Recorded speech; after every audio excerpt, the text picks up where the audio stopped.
বন্ধুরা, আজকে সকালে দেখো তোমাদের একেবারে বাগানেই নিয়ে চলে আসলাম সোজা।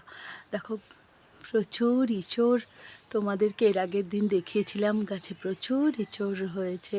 প্রতি বছরই হয়, এগুলো সব আমার লাগানো। তো আজকে আমি সেখান থেকে ইঁচড় আবারও পেরে নিলাম। দেখো একদম ডাল শুদ্ধ সব ইঁচড় পাড়া হয়েছে।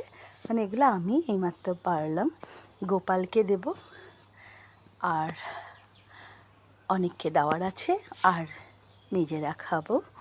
তো একদম গাছপাড়া দেখো, এখন গাছের থেকে টাটকা ইঁচড় তো, আর নিজেদের বাড়ির জিনিস মানেই একটা স্পেশাল ব্যাপার। তো যাই হোক, তোমাদের দেখিয়ে দিলাম। সকালটা শুরু করছি।